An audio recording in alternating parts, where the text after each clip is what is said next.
إن الحمد لله نحمده ونستعينه من يهده الله فلا مضل له ومن يضلله فلا هادي له وأشهد أن لا إله إلا الله وحده لا شريك له وأشهد أن محمدا عبده ورسوله أما بعد فأعوذ بالله من الشيطان الرجيم بسم الله الرحمن الرحيم قال الله تبارك وتعالى في كتابه مجيد يا أيها الذين آمنوا كتب عليكم الصيام كما كتب على الذين من قبلكم لعلكم تتقون أياما معدودات فمن كان منكم مريضا أو على سفر فعدة من أيام أخر وعلى الذين يطيقونه فدية طعام مسكين فمن تطوع خيرا فهو خير له وأن تصوموا خير لكم إن كنتم تعلمون شهر رمضان الذي أنزل فيه القرآن هدى للناس وبينات من الهدى والفرقان فمن شهد منكم الشهر فليصمه ومن كان مريضا أو على سفر فعدة من أيام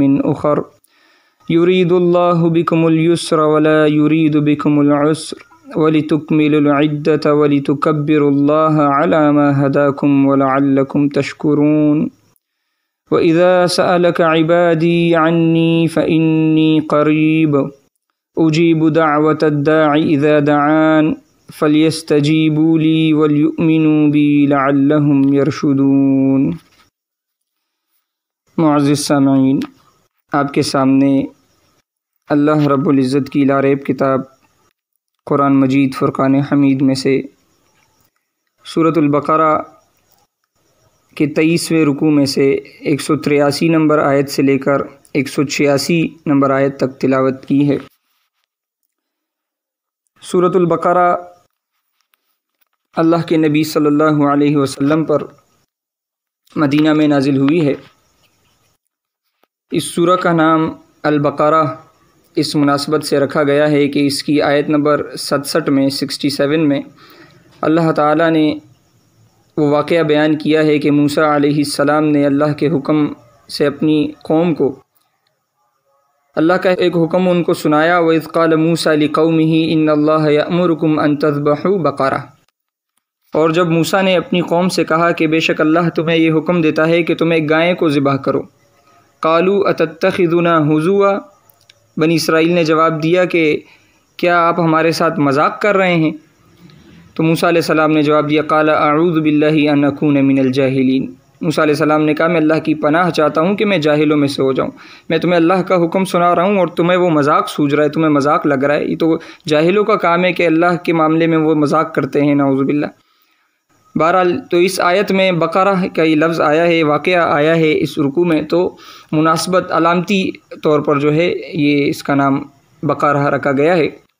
بہرحال یہ قرآن کی طویل ترین سورہ ہے اور اس کی فضیلت بھی احادیث میں آئی ہے۔ صحیح مسلم کی روایت ہے ابو ہریرہ رضی اللہ تعالیٰ عنہ سے، وہ روایت کرتے ہیں ان رسول اللہ صلی اللہ علیہ وسلم قال لا تجعلوا بیوتکم مقابر، ابو ہریرہ رضی اللہ تعالیٰ عنہ کہتے ہیں کہ رسول اللہ صلی اللہ علیہ وسلم نے فرمایا اپنے گھروں کو مقبرے نہ بناؤ، ان الشیطان ینفر من البیت الذی تقرأ فیہ سورۃ البقرہ، بے شک شیطان اس گھر سے بھاگ جاتا ہے جس گھر میں سورۃ البقرہ پڑھی جاتی ہے، اس کی تلاوت کی جاتی ہے۔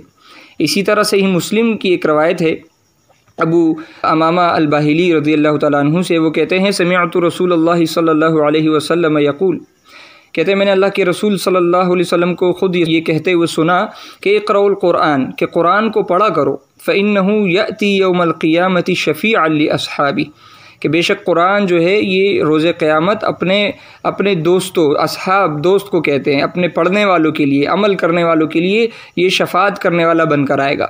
اور فرمایا اقرؤوا الزہراوین، کہ یہ دو صورتیں البقرہ اور آل عمران کو یہاں پر زہراوین کا ایک لفظ جو ہے ایک صفت دی گئی۔ کہ فَإِنَّهُمَا تَأْتِيَانِ يَوْمَ الْقِيَامَةِ کہ دو صورتیں روز قیامت اس طرح آئیں گی كَأَنَّهُمَا غَمَامَتان کہ گویا وہ بادل ہو، او كَأَنَّهُمَا غَيَايَتان یا وہ سائبان ہو، او كَأَنَّهُمَا فِرْقَانٍ مِّن طَيْرٍ صَوَافٍ یا وہ دو پرندوں کے بڑے جھنڈ ہو، تحاجان عن اصحابهما اور اپنے پڑھنے والے کی طرف سے وہ پرزور سفارش کریں گے، لڑیں گے۔ اقرؤوا سورۃ البقرہ کہ سورۃ البقرہ کو پڑھا کرو، فإن أخذها برکہ کہ بے شک اس کا حاصل کر لینا وہ برکت ہے، حاصل کرنے سے مراد اس پر عمل کر لینا، اس کا اہل بننا، وترکها حسرہ اور اس کو ترک کر دینا وہ باعث حسرت ہے، باعث ندامت ہے، ولا تستطيعها البطلہ یہ الفاظ قابل غور ہے کہ باطل پرست اس کی استطاعت نہیں رکھتے۔ حدیث کے جو راوی ہیں معاویہ وہ کہتے ہیں بلغنی ان البطلۃ السحرہ کہ مجھے یہ بات پہنچی ہے کہ یہاں پر بطلہ سے مراد جو ہے جادوگر ہے، السحرہ ہے، لیکن یہ حدیث کا حصہ نہیں ہے۔ حدیث میں صرف یہی آیا کہ باطل پرست اس کی استطاعت نہیں رکھتے، وہ جادوگر بھی ہو سکتا ہے، وہ اس کے علاوہ کوئی اور لوگ بھی ہو سکتے ہیں۔ میں آپ کو ایک مثال دیتا ہوں، دیکھیں سورۃ البقرہ کی باطل پرست لوگ استطاعت کیسے نہیں رکھ سکتے۔ سورۃ البقرہ میں ہی اللہ تعالیٰ نے بیان فرمایا کہ اللہ تعالیٰ کی آیات پر اجرت نہ لو۔ آپ سورۃ البقرہ کی آیت نمبر 41 پڑھیں۔ لیکن آج یہ جتنے فرقے بنے ہیں، چاہے وہ دیوبندی ہو، بریلوی ہو، اہل حدیث ہو، شیعہ ہو، یا جتنے ان کی ذیلی جو ہے فرقے ہیں، جماعتیں ہیں، یہ سب اللہ کے دین پر اجرت لیتے ہیں، یہ اس کی استطاعت نہیں رکھ پا رہے سورۃ البقرہ کی۔ یہ بہت بڑی نشانی ہے حدیث میں جو بتائی گئی۔ دیکھیں حدیث کی آج آپ دیکھیں صداقت ہمیں مل رہی ہے کہ ہمارا تو ویسے ہی ایمان ہے حدیث پر، حدیث کا ذکر انشاءاللہ آگے بھی آئے گا سوم والی آیات میں، لیکن آپ دیکھیں آج پریکٹیکلی ہمیں یہ چیز نظر آ رہی ہے۔ اسی طرح قرآن میں اسی سورۃ البقرہ میں بتایا کہ دو زندگیاں ہیں اور دو موتیں ہیں۔ میں چونکہ میرا موضوع نہیں ہے تو میں مختصر اس پر بحث کر رہا ہوں، انشاءاللہ سوم کے حوالے سے میرا موضوع ہے، ماہ رمضان کے حوالے سے۔ تو دو زندگیاں اور دو موتیں، یعنی کہ یہ جو ہمیں زندگی ملی ہے، اللہ نے جو فضل کیا ہے، زندگی دی ہے، یہ امتحان شروع کیا ہے، اس سے پہلے کی جو یعنی کہ ہم اس دنیا میں نہیں آئے تھے، اس کو موت سے تعبیر کیا جاتا ہے۔ یہ ہماری زندگی ہے، پھر ہم مر جائیں گے، پھر روز قیامت زندہ ہوں گے۔ دو زندگیاں دو موتیں، لیکن یہ باطل پرست اس کی استطاعت نہیں رکھ پا رہے سورۃ البقرہ کی، اور آج انہوں نے عقیدہ گڑھ لیا کہ تیسری زندگی بھی دنیاوی قبر میں ہے اور اس کے بعد موت بھی ہے، تین زندگیاں تین موتیں گڑھ لی انہوں نے۔ اسی طرح قرآن میں ہے اسی سورۃ البقرہ میں هو الذی خلق لکم ما فی الارض جمیعا کہ وہی ہے جس نے تمہارے لیے پیدا کیا ہے اس زمین پر جو کچھ بھی ہے۔ لیکن آج یہ عقیدہ گڑھ لیا گیا کہ لولاک لما خلقت الافلاک کہ اللہ تعالیٰ نے اپنے نبی کو کہا کہ تم نہ ہوتے میں تو یہ دنیا بھی پیدا نہیں کرتا۔ یہ گھڑی ہوئی موضوع روایت ہے۔ اسی سورۃ البقرہ میں ہے کہ ہمارا مولا اللہ ہے۔ آخری آیت پڑھیں آپ، انت مولانا فانصرنا علی القوم الکافرین۔ لیکن آج نعوذ باللہ علی رضی اللہ تعالیٰ عنہ کو بھی مولا کہا جا رہا ہے، اور ہر فرقے نے اپنے عالم کو بھی مولا مولا کہنا شروع کر دیا۔ مولانا آپ سنتے نا، مولانا فلاں، مولانا فلاں، تو یہ نا تو جو ہے جمع متکلم کا صیغہ ہے جس کے معنی ہوتے ہیں ہمارے، اور وہی پیچھے مولا رہ گیا، ہمارے مولا، اس کا معنی بھی یہی ہو گیا۔ تو آپ دیکھیں باطل پرست اس کی استطاعت نہیں رکھ پا رہے، اس پر عمل نہیں کر سکتے وہ، کیونکہ وہ باطل پرستی پر اڑے ہوئے ہیں۔ بہرحال جو میرا موضوع ہے میں اس پر آتا ہوں۔ موضوع دیا گیا ہے ماہ صیام کے حوالے سے، استقبال رمضان کے حوالے سے۔ رمضان وہ مہینہ ہے جس میں اللہ تعالیٰ نے قرآن نازل کیا، اور اسی مہینے میں پورا کامل مہینہ ہم پر اللہ تعالیٰ نے صیام فرض کیے ہیں۔ صیام کا واحد بنتا ہے سوم، اور یہ فرض ہوا تقریباً 2 ہجری میں۔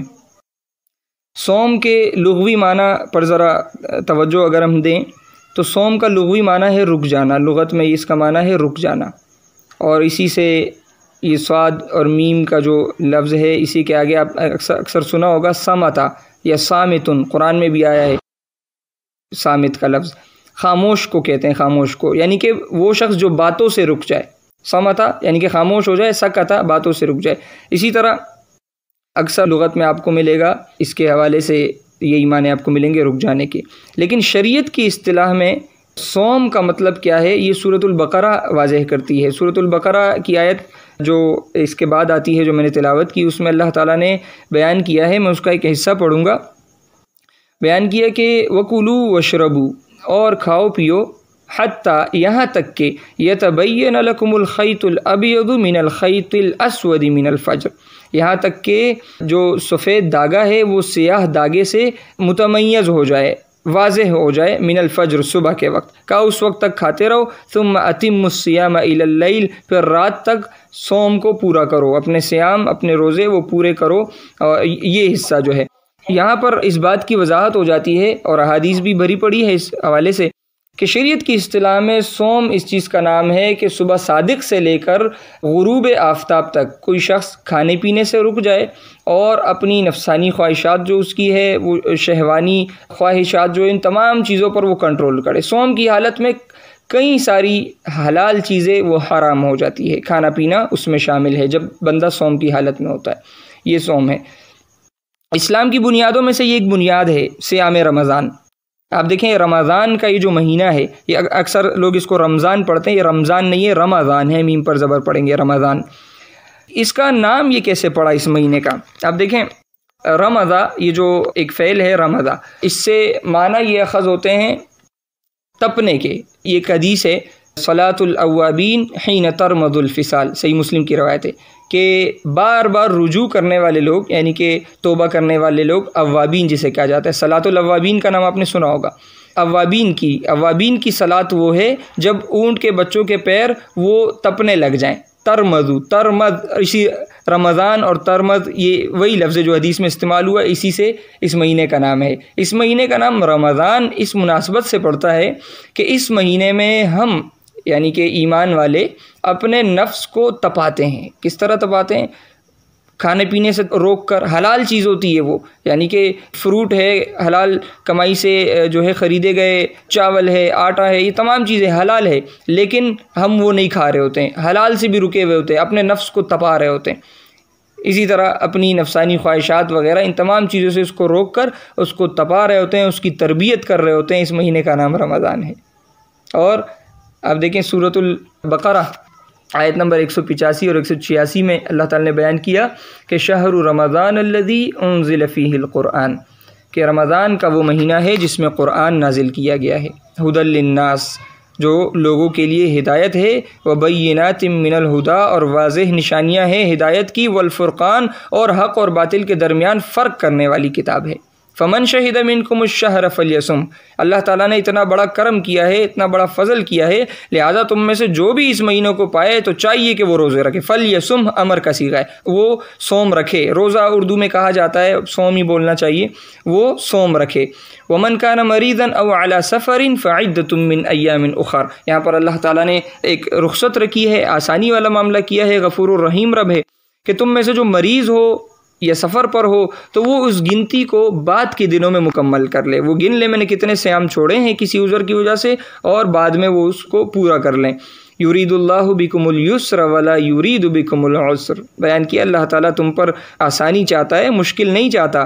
وَلِتُكْمِلُوا الْعِدَّةَ، اور تاکہ تم اس گنتی کو پورا کرو، وَلِتُكَبِّرُوا اللَّهَ، اور تاکہ تم اللہ کی بڑائی بیان کرو، عَلَىٰ مَا هَدَاكُمْ، اس چیز پر کہ اس نے تمہیں ہدایت دی ہے، اس نے ایک کتاب نازل کی۔ یہ کتنی بڑی اللہ تعالیٰ کی طرف سے ہم پر رحمت ہے کہ اس نے یہ کتاب نازل کی، یہ اس کتاب کی حق دعوت ہم تک پہنچی، اور آج الحمدللہ ہم اس کتاب کو پڑھنے والے اور حتی الوسع جتنی ہماری وسعت ہے اس پر ہم عمل کرنے والے ہیں الحمدللہ۔ اللہ تعالیٰ نے اس جماعت سے نوازا ہے جو خالص قرآن اور حدیث کی دعوت پر مبنی ہے اور اسی پر وہ عمل پیرا ہے۔ بیان فرمایا وَلَعَلَّكُمْ تَشْكُرُونَ، اور تاکہ تم شکر ادا کرو۔ اب یہاں پر آپ دیکھیں یہ 185 نمبر آیت ہے، اور اگلی آیت جو ہے 186 نمبر، اس کا بظاہر اس موضوع سے کوئی تعلق نظر نہیں آتا۔ وہ آیت ہے وَإِذَا سَأَلَكَ عِبَادِي عَنِّي فَإِنِّي قَرِيبٌ، اور میرے بندے جب میرے متعلق تم سے سوال کرے تو تم انہیں جواب دو کہ میں قریب ہوں۔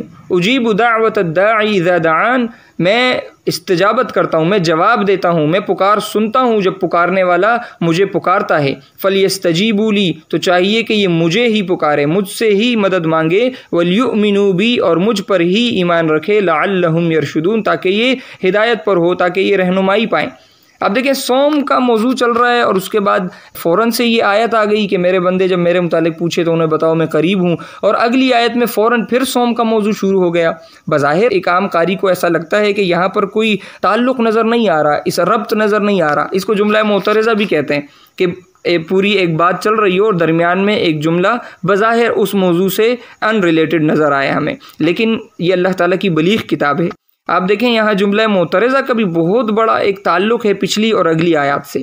آپ دیکھیں صیام رمضان، آج جو لوگوں نے یہ عقائد گھڑ لیے ہیں کہ اللہ تعالی ہماری سنتا نہیں ہے اور ان قبر والوں کی ٹالتا نہیں ہے، ہماری ان قبر والوں کے آگے اور ان کی اللہ کے آگے نعوذ باللہ، وہ عقیدہ رکھنے والے لوگ بھی وہ بھی اس رمضان میں ایک گھونٹ پانی نہیں پیتے، روزہ رکھ کے صوم رکھے ایک گھونٹ پانی نہیں پیتے۔ آپ ان سے پوچھیں بھائی ایک گھونٹ پی لو، وضو کرتے ہوئے ایک چلو بھر کے کلی کرتے ہوئے ایک گھونٹ پی لو، کون دیکھ رہا ہے تمہیں؟ آپ کو جواب دے گا، آپ پوچھیں نا کس کو پتہ چل رہا ہے تم نے کلی کی ہے یا ایک گھونٹ پانی پی لیا ہے؟ آپ کو کہے گا بھئی اللہ تو دیکھ رہا ہے، اللہ تو دیکھ رہا ہے۔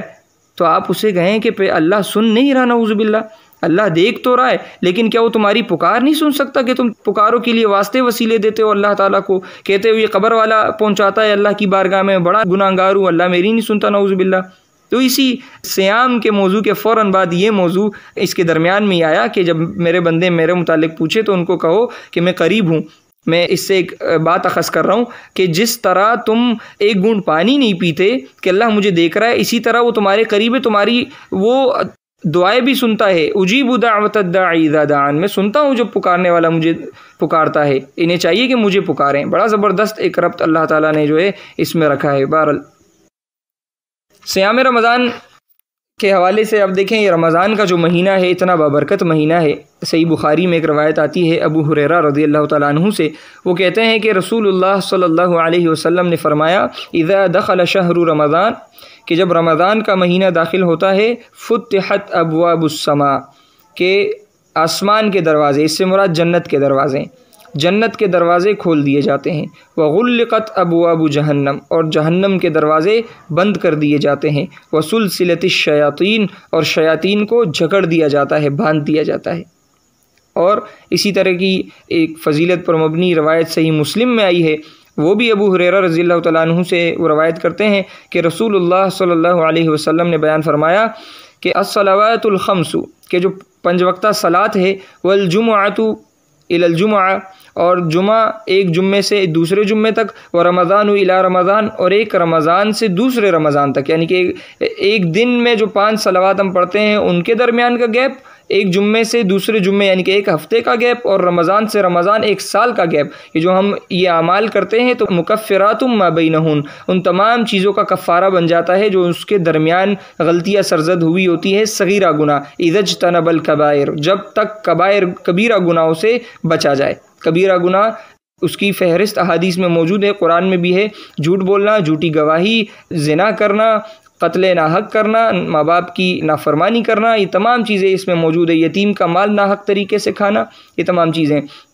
تو جب تک کبیرہ گناہوں سے بچا جائے تو ان کے مابین جو صغیرہ گناہ ہوتے ہیں اس کو اللہ تعالیٰ معاف فرما دیتا ہے۔ 5 وقتہ صلاۃ، ایک صلاۃ سے دوسری صلاۃ، اسی طرح ایک جمعہ سے دوسرا جمعہ، اور ایک رمضان سے دوسرا رمضان۔ تو یہ فضیلت احادیث میں اس کی آئی ہے۔ ہمارے لیے بہت بڑا یہ ایک موقع ہے کہ اللہ تعالیٰ نے ہمیں ایک بار پھر ایک موقع دیا کہ یہ رمضان کی بس آمد ہے ہماری زندگی میں، اور ہمیں دوبارہ یہ موقع دیا جا رہا ہے کہ ہم اپنی بخشش کروائیں۔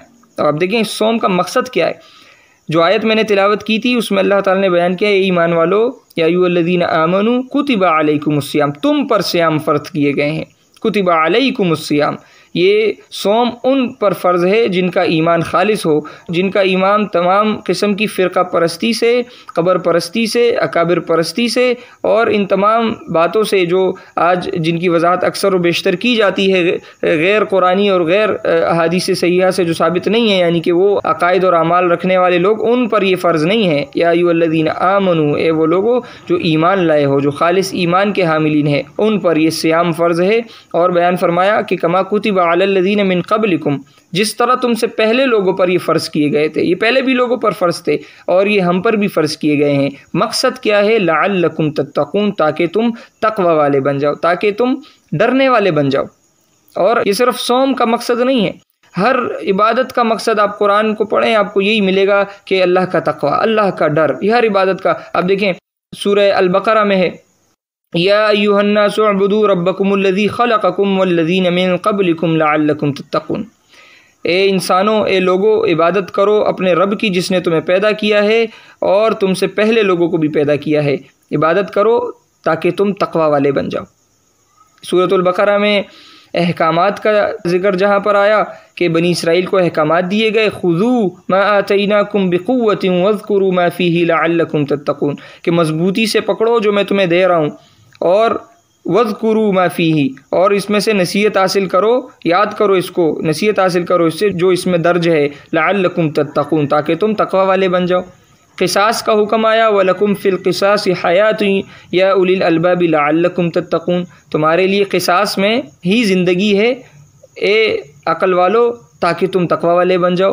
قربانی کا ذکر آتا ہے، لَن يَنَالَ اللَّهَ لُحُومُهَا وَلَا دِمَاؤُهَا وَلَكِنْ يَنَالُهُ التَّقْوَى مِنْكُمْ، اللہ تک نہ یہ گوشت پہنچتا ہے، نہ ان جانوروں کا خون پہنچتا ہے، بلکہ اس کے پاس تو تمہارا تقوی پہنچتا ہے۔ تقوی، ہر معاملے میں تقوی۔ ابھی تقوی کیا ہے؟ ان تقوی کو ہم سمجھیں۔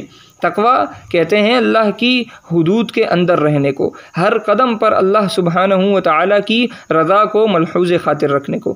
جس طرح ہم جھاڑیوں والے راستے سے اپنے کپڑوں کو سمیٹتے ہیں، ایک ضعیف روایت بھی اس حوالے سے پیش کی جاتی ہے جس میں یہ جملہ ہے، تقوی کی مثال دی گئی۔ جس طرح ایک جھاڑیوں والا راستہ ہو، تنگ راستہ ہو، ہم اس میں سے کیسے گزرتے ہیں؟ اپنے کپڑوں کو بالکل سمیٹ کر کہ کپڑے اس میں پھنس نہ جائیں، نہیں تو خراب ہو جائیں گے، پھٹ جائیں گے۔ اسی طرح جتنی جو گناہ والے معاملات ہیں، اور آج تو معاشرہ بھرا پڑا ہے کفر و شرک کے گھٹا ٹوپ اندھیرے ہیں، اس میں سے اس طرح گزرنا ہے کہ ہم جو ہے اس میں الجھ نہ جائیں۔ اللہ کے دین کو اللہ تعالیٰ کے بتائے ہوئے طریقے سے اختیار کرنا، یہ تقوی ہے۔ اس کی مختصر تعریف میں کر رہا ہوں آپ کے سامنے۔ یہ دین اسلام، یہ اللہ کی مرضی کا دین ہے، اس کی مرضی کے مطابق اس کی عبادت ہوگی، خود ساختہ طریقے اختیار نہیں کیے جائیں گے جس طرح یہ کیے گئے۔ یہ بھی اسی مہینے میں، شعبان کے مہینے میں جو کچھ ایام قبل 15 شعبان کو ایک خود ساختہ رات جو صحیح حدیث سے ثابت نہیں ہے، قرآن اور صحیح حدیث میں اس کا ذکر نہیں ہے، لیکن ایک خود ساختہ رات بنائی گئی، اس کو شب برات کا نام دیا گیا، اس پر پھر مختلف عقائد گڑھ لیے گئے۔ تو یہ اللہ کا دین نہیں ہے۔ اللہ کے دین میں اس کے مرضی کے، اس کے حکم کے مطابق عبادت کی جائے گی۔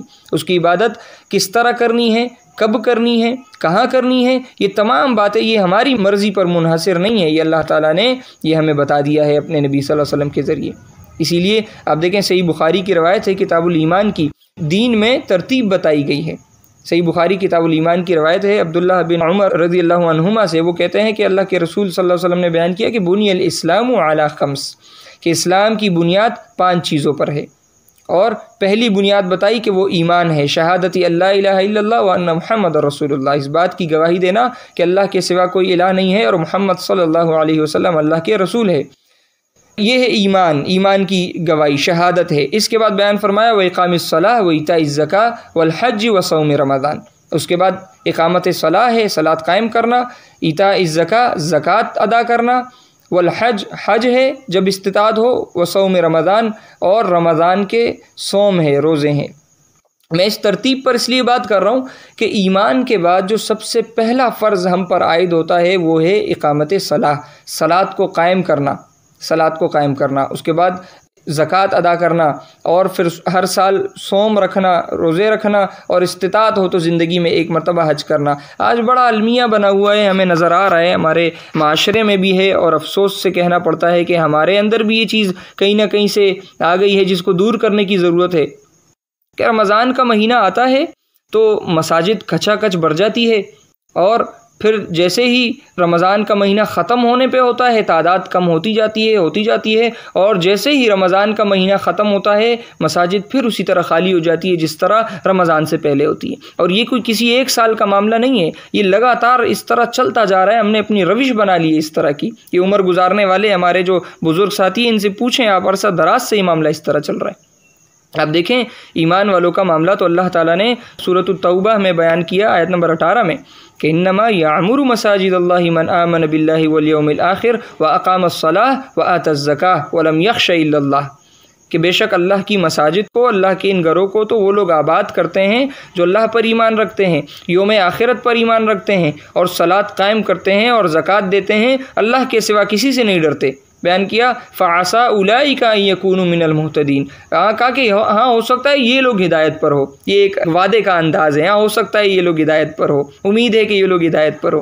تو کون لوگ؟ جو اللہ کی مساجد کو آباد کرتے ہیں، ایمان والے، اللہ پر، روز آخرت پر ایمان رکھتے ہیں، صلاۃ قائم کرتے ہیں اور زکوٰۃ دیتے ہیں۔ یہ ساری صفات یہ آج کہاں چلی گئی ہم میں سے؟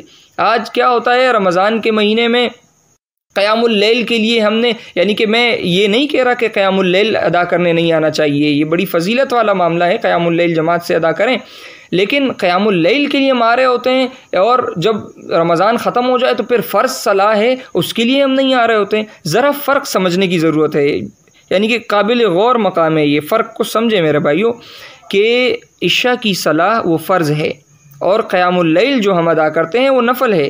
ہم نفل ادا کرنے بڑے اہتمام سے آ رہے ہیں، لیکن جب رمضان کا مہینہ ختم ہوتا ہے تو ہم فرض ادا کرنے کے لیے کوئی ہمیں فکر ہی نہیں ہوتی کہ ہم نے فرض ادا کرنا ہے۔ اس بات کو ہم نے سمجھنا ہے، یہ رمضان کا مہینہ ہمیں اسی لیے اللہ تعالیٰ نے دیا ہے کہ ہم اپنی تربیت کریں۔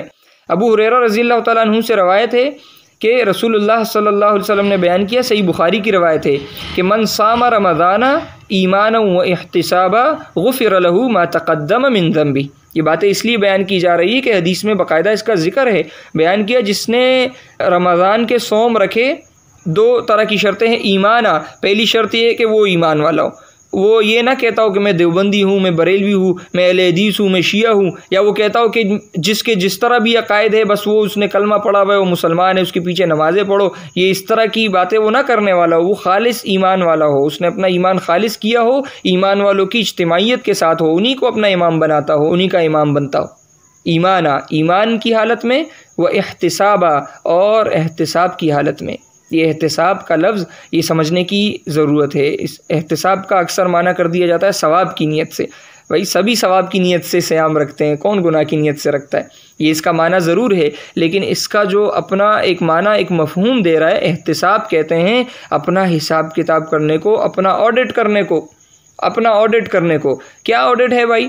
آڈٹ یہ ہے کہ رمضان کے مہینے سے پہلے میری عادات، میری اطوار، میری مصروفیات اور میری عبادت کا کیا حال تھا، رمضان میں کیا حال ہوا، اور رمضان کے بعد کیا ہوگا، یہ پورا آڈٹ کرنا ہے ہم نے۔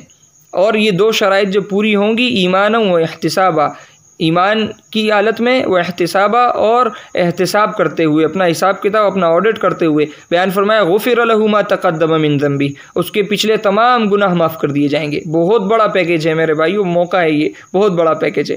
یہ پوری حدیث ایک جملہ شرطیہ ہے، حرف شرط من ہے اور شرط لگائی گئی صام رمضان ایمانا و احتسابا، اور جواب شرط ہے غفر له ما تقدم من ذنبہ، کہ صوم رکھے رمضان کے۔ اب دیکھیں یہاں صرف صوم نہیں ہے، صحیح مسلم کی روایت پڑھیں، اس میں یہ بھی آیا، وہ بھی ابو ہریرہ رضی اللہ تعالیٰ عنہ سے، وہ کہتے ہیں رسول اللہ صلی اللہ علیہ وسلم نے بیان فرمایا، من قام رمضان ایمانا و احتسابا، جس نے رمضان میں قیام کیا، قیام اللیل وغیرہ مراد ہے، تہجد وغیرہ جو ہم جماعت کے ساتھ بھی ادا کرتے ہیں عشاء کے بعد، ایمانا و احتسابا، ایمان کی حالت میں اور احتساب کی نیت سے، غفر له ما تقدم من ذنبہ، اسی طرح کی حدیث ہے کہ اس کے پچھلے تمام گناہ معاف کر دیے جائیں گے۔ تو ہم نے اپنا احتساب کرنا ہے۔ اب دیکھیں اگر یہ معاملہ ہوا کہ ہم اپنے فرض صلاح سے، جس کی کسی بھی صورت میں معافی نہیں ہے اور سب سے پہلے قیامت کے دن اس کا حساب لیا جائے گا، اگر ہم اس سے غافل ہے، رمضان کا مہینہ آیا، ہم نے بڑی باقاعدگی سے اپنی 5 وقتہ صلاح ادا کی، لیکن جیسے ہی رمضان کا مہینہ ختم ہوا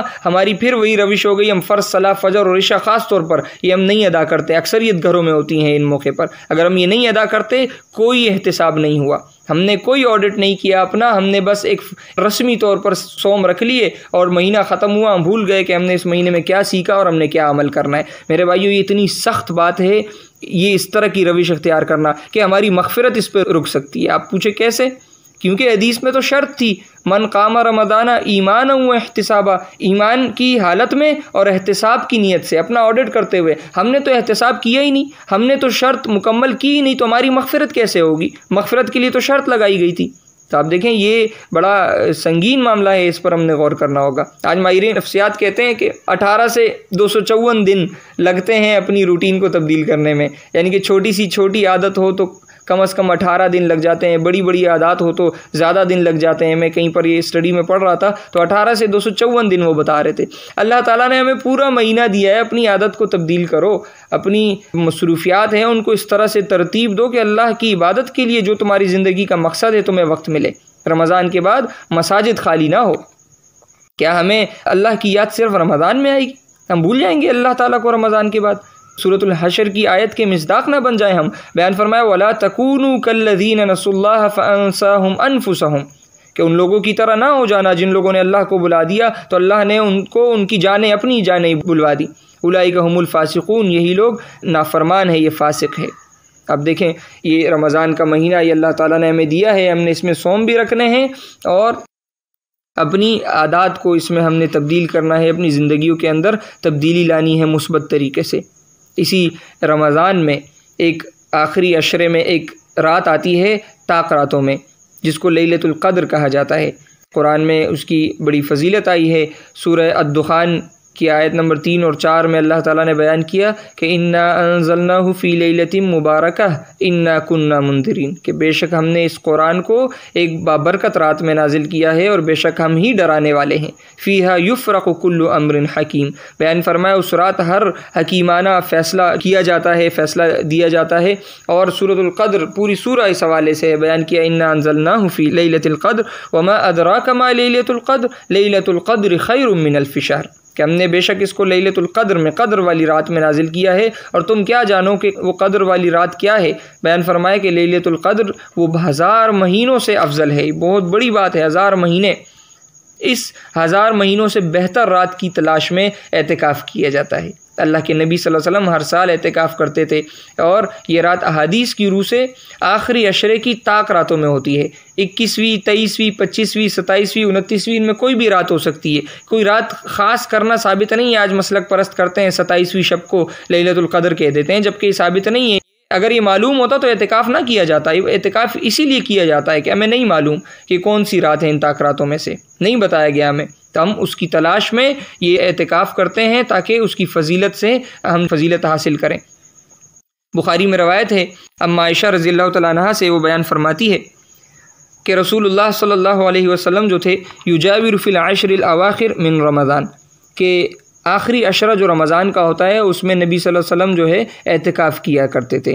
وَيَقُولُ تَحَرُّوا لیلۃ القدر، اور کہتے تھے کہ لیلۃ القدر کو تلاش کرو فی العشر الاواخر من رمضان، آخری عشرے میں رمضان کی، کہ آخری عشرے میں اس کو تلاش کرو۔ اب آپ کو میں ایک اور حدیث سناؤں صحیح مسلم کی، جس طرح کی 2 حدیثیں آپ پہلے سن چکے ہیں۔ بیان فرمایا من قام لیلۃ القدر ایمانا و احتسابا غفر له ما تقدم من ذنبہ، اسی طرح کی حدیث پہلے آیا تھا، جس نے صوم رکھے رمضان کے ایمان اور احتساب کے ساتھ اس کے گزشتہ گناہ معاف کر دیے جائیں گے۔ پھر حدیث آئی جس نے قیام کیا رمضان میں ایمان اور احتساب کے ساتھ اس کے گزشتہ تمام گناہ معاف کر دیے جائیں گے۔ اور اب اس حدیث میں ہے کہ جس نے لیلۃ القدر میں قیام کیا ایمان اور احتساب کے ساتھ، ایمان و احتسابہ، ایمان و احتسابہ، تکرار ہے اس چیز کی کہ ایمان درست ہو اور احتساب کی نیت ہو، لاؤبالی انداز نہ ہو کہ رمضان میں ایک روٹین شروع کر دی، ایک پریکٹس شروع کر دی اور رمضان کے بعد پرواہی نہیں کہ میں رمضان میں کیا کرتا تھا، بالکل غافل ہو گئے، اللہ کی مسجد کا راستہ ہی بھول گئے، نعوذ باللہ۔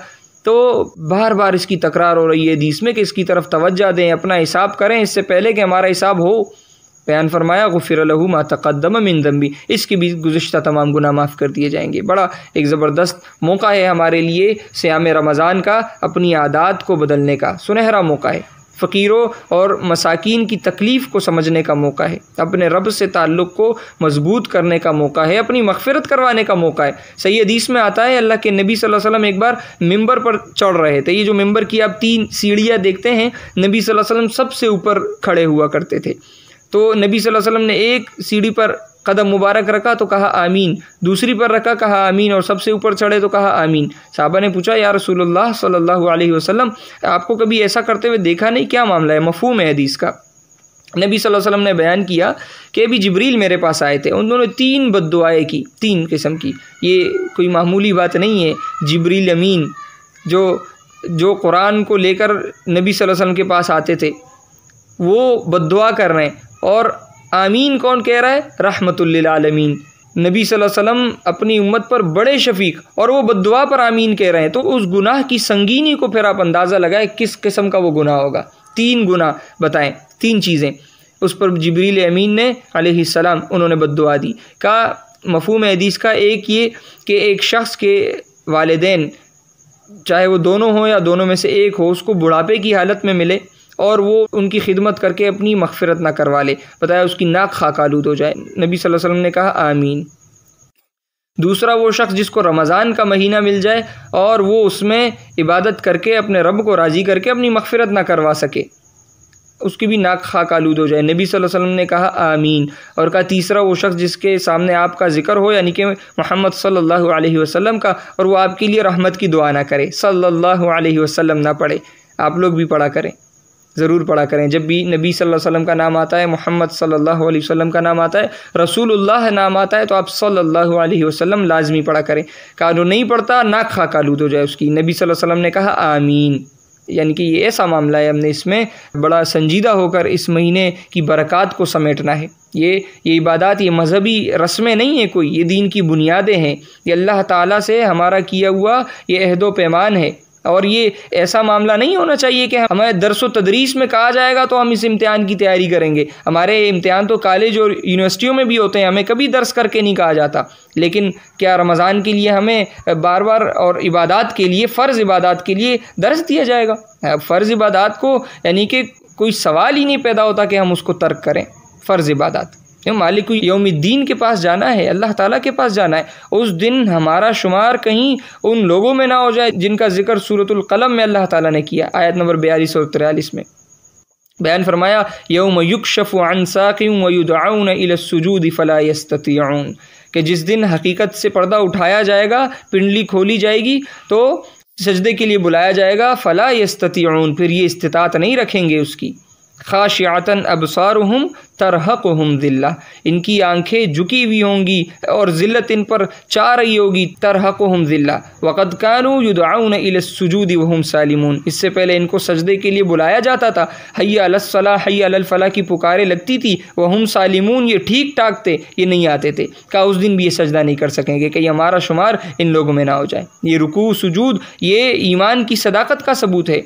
سورۃ المرسلات میں آپ پڑھیں، بیان فرمایا وَإِذَا قِيلَ لَهُمُ ارْكَعُوا لَا يَرْكَعُونَ، جب ان سے کہا جاتا ہے رکوع کرو، یعنی کہ جھکو اللہ کے آگے، یہ نہیں جھکتے۔ وَيْلٌ يَوْمَئِذٍ لِّلْمُكَذِّبِينَ، اس دن جھٹلانے والوں کے لیے ویل ہوگی، تباہی ہوگی۔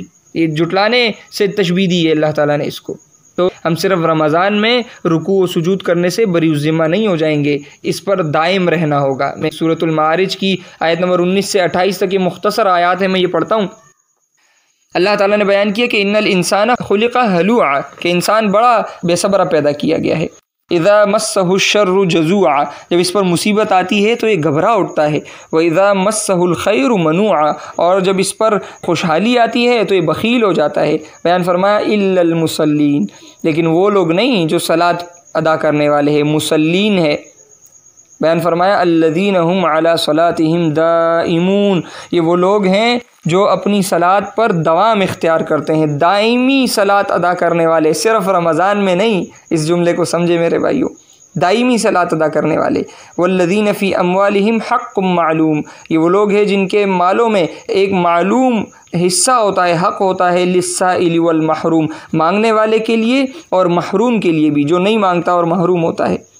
بیان فرمایا والذین یصدقون بیوم الدین، یہ وہ لوگ ہیں جو روز جزا کی تصدیق کرتے ہیں، اس کو مانتے ہیں، اس کو سچ جانتے ہیں۔ والذین هم من عذاب ربهم مشفقون، یہ وہ لوگ ہیں جو اپنے رب کے عذاب سے ڈرتے رہتے ہیں۔ ان عذاب ربهم غیر مأمون، بے شک ان کے رب کا عذاب ایسی چیز نہیں ہے کہ اس سے بے خوف ہوا جائے۔ یہ پوری زندگی ایک مومن کی بیم و رجا میں گزرتی ہے۔ یدعون ربهم خوفا وطمعا، اپنے رب کو خوف اور طمع کی حالت میں پکارتے رہتے ہیں۔ صرف رمضان کا معاملہ نہیں ہوتا، پوری زندگی یہ لوگ ایسے کرتے ہیں۔ رمضان تو ایک یادیں تازہ کر دیتا ہے اس چیز کی، اور ایک مشق ہو جاتی ہے، بندہ اور تیار ہو جاتا ہے اس چیز کے لیے، ایک ماحول مل جاتا ہے اس کو کہ پوری زندگی اس کی خوف اور طمع کی حالت میں گزرتی ہے۔ نہ وہ اتنا خوف زدہ ہو جاتا ہے کہ وہ بالکل مایوس ہو جائے کہ میری تو مغفرت ہوگی ہی نہیں، اللہ تو مجھے بخشے گا ہی نہیں، نہ وہ اس طرح ہو، اور نہ وہ اس طرح ہو کہ اللہ تو مجھے عذاب دے گا ہی نہیں، میری تو بخشش 100% 100% جو ہے یقینی ہے، نہ وہ اس طرح ہو۔ مومن درمیان میں ہوتا ہے، یدعون ربهم خوفا وطمعا، خوف بھی آتا ہے اسے اللہ جہنم میں نہ ڈال دے، اور طمع بھی ہوتی ہے اللہ غفور الرحیم ہے، جنت میں داخل کر دے گا، خوفا وطمعا۔ تو بیان فرمایا کہ یہ ان کا حال ہوتا ہے، یہ دائمی صلاۃ ادا کرنے والے ہوتے ہیں۔ اسی طرح ان آیات میں مال خرچ کرنے کا بھی ذکر آیا۔ اب دیکھیں قرآن میں جگہ جگہ اقیموا الصلاۃ وآتوا الزکاۃ، صلاۃ قائم کرو، زکوٰۃ دو، یہ ذکر آپ کو جگہ جگہ ایک ساتھ ملے گا۔ اور اب دیکھیں ویسے زکوٰۃ دی جاتی ہے رمضان کے مہینے میں، اچھی بات ہے، ویسے تو رمضان اور زکوٰۃ یہ دونوں علیحدہ علیحدہ فرائض ہیں، رمضان کے صیام اور زکوٰۃ، لیکن عموماً زکوٰۃ رمضان میں ہی ادا کی جا رہی ہوتی ہے۔ تو اب دیکھیں زکوٰۃ، فرض زکوٰۃ تو دینی ہی دینی ہے۔ میں نے کچھ جملے کہے تھے کچھ منٹس پہلے کہ اس سے تو کوئی مفر ہی نہیں ہے کہ ہم فرض عبادات چھوڑیں، ہم صلاح کو ترک کریں، ہم زکوٰۃ نہ دیں، ہم صیام رمضان کی پرواہ نہ کریں، اس کی تو کوئی تک ہی نہیں بنتی کہ ہم اس طرح کریں، اس کا تو کوئی اس کی گنجائش نہیں ہے۔ لیکن رمضان میں نوافل کی اب دیکھیں قیام اللیل کیا جاتا ہے، جو تراویح جسے کہتے ہیں، یہ ادا کی جا رہی ہوتی ہے، یہ نوافل ہے، اس کا بڑا اہتمام کیا جاتا تھا۔ نبی صلی اللہ علیہ وسلم نے 3 دن ادا کی، لیکن اس کے بعد اس ڈر سے کہ فرض نہ ہو جائے نبی صلی اللہ علیہ وسلم نے جماعت نہیں کروائی کہ گھروں میں پڑھو۔ بعد میں صحابہ کے دور میں چونکہ یہ فرض نہیں ہو سکتی تھی، وہی کا سلسلہ رک گیا تھا نبی صلی اللہ علیہ وسلم کی وفات کے بعد، تو معاملہ کیا ہوا کہ پھر جماعت کے ساتھ ادا کی جانے لگی۔ تو یہ بھی ایک نفل عبادت ہے، صلاۃ کے حوالے سے نفل صلاۃ ہے، ادا کی جانی چاہیے، اس کی بڑی فضیلت ہے۔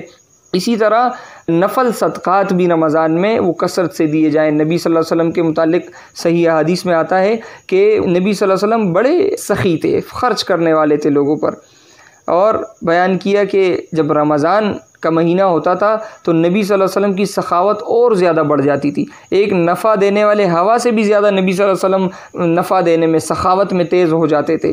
ہر روز جبریل علیہ السلام ملاقات کرتے تھے نبی صلی اللہ علیہ وسلم سے رمضان میں، تو نبی صلی اللہ علیہ وسلم سخاوت میں اور زیادہ بڑھ جاتے، اور زیادہ نفع پہنچاتے لوگوں کو اپنی ذات سے۔ تو نفل صدقات جو ہیں وہ بھی اس مہینے میں کثرت سے ادا کریں۔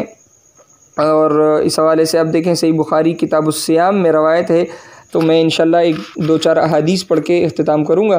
صحیح بخاری کتاب الصیام میں روایت ہے ابو ہریرہ رضی اللہ تعالیٰ عنہ سے، وہ کہتے ہیں کہ رسول اللہ صلی اللہ علیہ وسلم نے بیان کیا کہ الصیام جنہ، کہ جو صیام ہے وہ ڈھال ہے، روزہ صیام یہ ڈھال ہے، ڈھال۔ فلا یرفث ولا یجہل، تو نہ اس میں کوئی بیہودہ حرکت کرے، ولا یجہل، نہ کوئی جہالت والا معاملہ کرے۔ وَإِنِ امْرُؤٌ قَاتَلَهُ أَوْ شَاتَمَهُ، اور کوئی شخص اگر اس سے لڑے یا اس کو گالی دے، فَلْيَقُلْ إِنِّي صَائِمٌ، تو وہ اس کو کہے کہ میں صائم ہوں، میں روزے سے ہوں، میں نے صوم رکھا ہوا ہے، مرتين 2 بار کہے اس کو، تاکہ مجھ سے نہ لڑو، میں صائم ہوں۔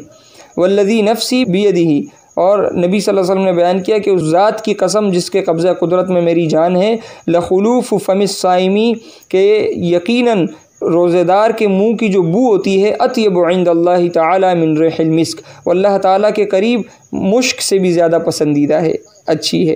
یترک طعامہ و شرابہ و شہوتہ من اجلی، بیان کیا کہ اللہ تعالیٰ فرماتا ہے کہ وہ اپنا کھانا پینا اور اپنی خواہشیں میری خاطر وہ ترک کرتا ہے۔ الصیام لی، یہ صیام یہ میرے لیے ہے، اس نے سب یہ صوم میرے لیے رکھا ہے۔ وانا اجزی بہ، اور میں اس کا بدلہ دوں گا۔ والحسنۃ بعشر امثالها، اور ہر نیکی کا جو ثواب ہے وہ 10 گنا بڑھا کر ہی دیا جاتا ہے۔ اسی طرح صحیح بخاری کتاب الصیام میں ابو ہریرہ رضی اللہ تعالیٰ عنہ سے روایت ہے کہ رسول اللہ صلی اللہ علیہ وسلم نے بیان فرمایا کہ اللہ تعالیٰ بیان فرماتا ہے، اس حدیث قدسی ہے۔ حدیث قدسی وہ ہوتی ہے جس میں درمیان میں جبریل علیہ السلام واسطہ نہیں ہوتے، اللہ تعالیٰ براہ راست اپنے نبی صلی اللہ علیہ وسلم پر القاء فرماتے ہیں۔ بیان فرمایا کہ اللہ تعالیٰ نے بیان کیا کل عمل ابن آدم لہ، کہ آدم کے بچے کا ہر عمل اس کے لیے ہوتا ہے، الا الصیام فانہ لی، سوائے صیام کے، روزوں کے، کیونکہ وہ بے شک وہ میرے لیے ہوتے ہیں، وہ میرے لیے ہیں۔ وانا اجزی بہ، اور اس کا بدلہ بھی میں ہی دوں گا۔ دیکھیں بدلہ بتایا نہیں کیا ہوگا، وہ عزیز الجبار کی طرف سے، وہ غفور الرحیم کی طرف سے، وہ ملک الاملاک کی طرف سے جب یہ وعدہ کیا جا رہا ہے کہ میں جزا دوں گا، تو وہ کیا ہی جزا ہوگی، کہ اس کی جزا میں ہی دوں گا۔ والصیام جنہ، اور صوم جو ہے، صیام یہ ڈھال ہے، جہنم کی آگ سے یہ ڈھال ہے، اور یہ فتنوں سے ڈال ہے، ان تمام چیزوں سے۔ وَإِذَا كَانَ يَوْمُ صَوْمِ أَحَدِكُمْ فَلَا يَرْفُثْ وَلَا يَصْخَبْ، تم میں سے جب کسی کا صوم ہو تو وہ نہ کوئی بیہودہ بات کرے، نہ کوئی شور شرابہ کرے۔ فَإِنْ صَابَّهُ أَحَدٌ أَوْ قَاتَلَهُ، اور اگر کوئی شخص اس کو گالی دے یا اس سے لڑے، فَلْيَقُلْ إِنِّي امْرُؤٌ صَائِمٌ، تو وہ کہے کہ میں روزے دار ہوں، میں صائم ہوں، میں صوم سے ہوں، مجھ سے نہ لڑو۔ اور بیان فرمایا کہ والذی نفس محمد بیدہ، کہ اس ذات کی قسم جس کے ہاتھ میں محمد کی جان ہے صلی اللہ علیہ وسلم، لخلوف فم الصائم اطیب عند اللہ من ریح المسک، کہ صائم کی منہ کی بو اللہ کے قریب ایک مشک کی خوشبو سے بھی زیادہ پسندیدہ ہے۔ للصائم فرحتان یفرحہما، کہ صائم کے لیے، روزے دار کے لیے 2 خوشخبریاں ہیں جس پر وہ خوش ہوگا۔ اذا افطر فرحہ، ایک تو جب وہ افطار کرتا ہے یعنی کہ اپنا روزہ کھولتا ہے، صوم کھولتا ہے تو وہ خوش ہوتا ہے، وَإِذَا لَقِيَ رَبَّهُ فَرِحَ بِصَوْمِهِ، اور جب اپنے رب سے ملاقات کرے گا اور اپنے صوم کا بدلہ دیکھے گا تو فرح بصومه، اس دن بھی بڑا خوش ہوگا اپنے اس صوم سے۔ ایک روایت میں آتا ہے، سنن ابن ماجہ کتاب الصیام کی روایت ہے ابو ہریرہ رضی اللہ تعالیٰ عنہ سے۔ یہ ایک ایسا مسئلہ ہے کہ جو آج ہمارے معاشرے میں آپ کو جگہ جگہ ابھرتا ہوا نظر آئے گا، جس کی میں بھی وضاحت کروں گا۔